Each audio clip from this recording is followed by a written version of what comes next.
Hi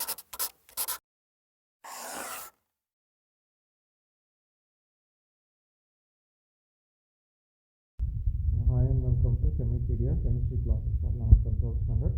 So in this video I am going to discuss about SN1 reaction mechanism of SN1 reaction. So first let us see what is meant by SN1 reaction.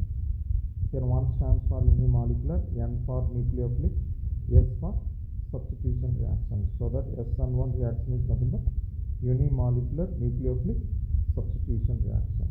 SN1 stands for unimolecular nucleophilic substitution reaction. Okay, right. Here the rate of the chemical reaction is depending upon concentration of only one substance, that is concentration of alkyl halide alone, whereas here the rate is independent of nucleophile.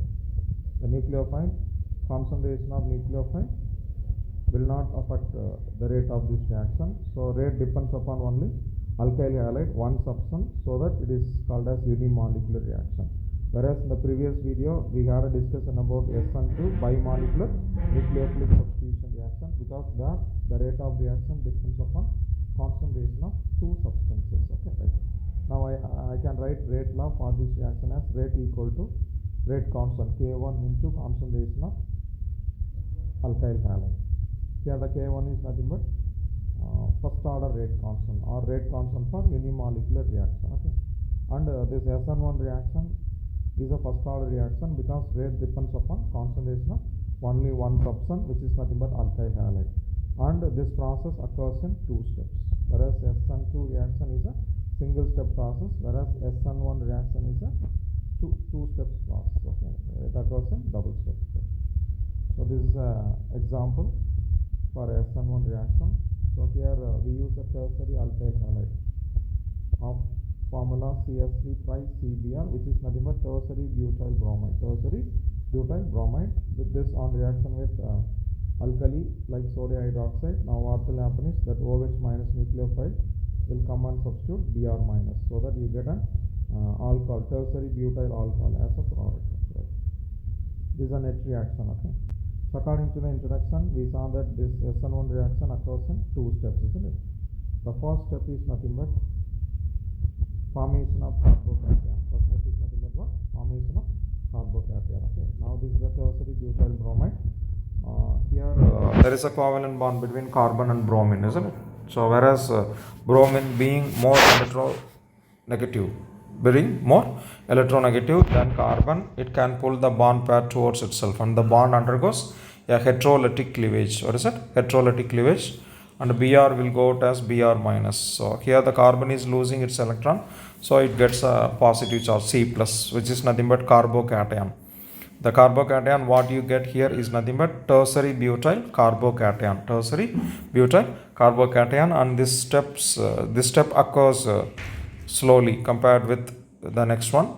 So it's a slow step. So generally a slow step in a multiple step process is what we call it as rate determining step, is it?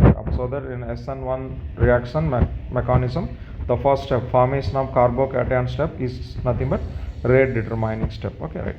So once the carbocation is formed, then the nucleophile can react with that. Okay, then there is the next step. Step 2 is nothing but attack of nucleophile. So what I have written here is nothing but the carbocation what we get in the first step, tertiary butyl carbocation, isn't it? Right.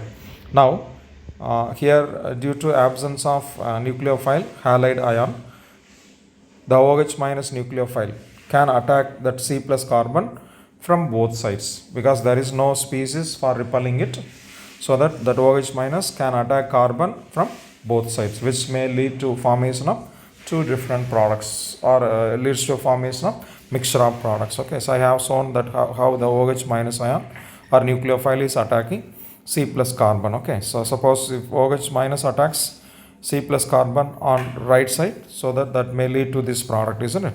Suppose the attack is of this kind, then the product will be the second one. Okay, so you get a mixture of two products. Okay, so both are nothing but tertiary butyl alcohol, but they may have different configurations, isn't it? Right.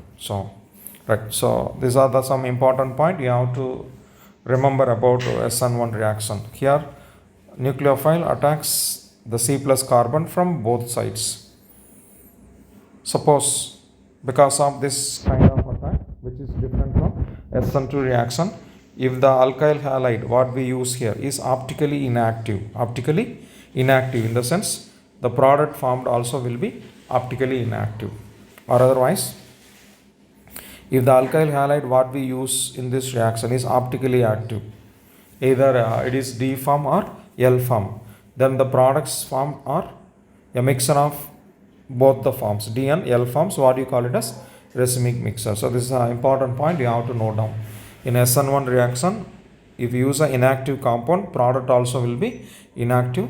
If you use an optically active compound, you get a racemic mixture. So optically active in the sense it may be either, if you use either D or L, the products formed will be always a mixture of D and L form. Okay, the D and L form is what we call it as racemic mixture. Exactly, racemic mixture is nothing but equimolar quantity or equal proportion of dextro form and levo form. Okay, dextro is optically active, levo is also optically active, but when you have a mixture of dextro and levo together with equal proportion, then that mixture will be given as optically inactive. Okay, so that racemic mixture is optically inactive in nature, even though it has two optically active forms, dextro form and levo form. Okay, so I have given a clear idea about this. If alkyl halide used is of D form, the products formed are a mixture of D form and L form, which is nothing but racemic mixture. Or if the alkyl halide used is of L form, levo form, or here also you get a mixture of products. The products formed are mixture of D form and L form, racemic mixture. That's what, if you use optically active alkyl halide, the products formed will be a mixture of two forms, that is D and L form, that is you will get racemic mixture as a product. Okay, right. I hope you understood about the mechanism of SN1 reaction. Thank you and keep watching my videos.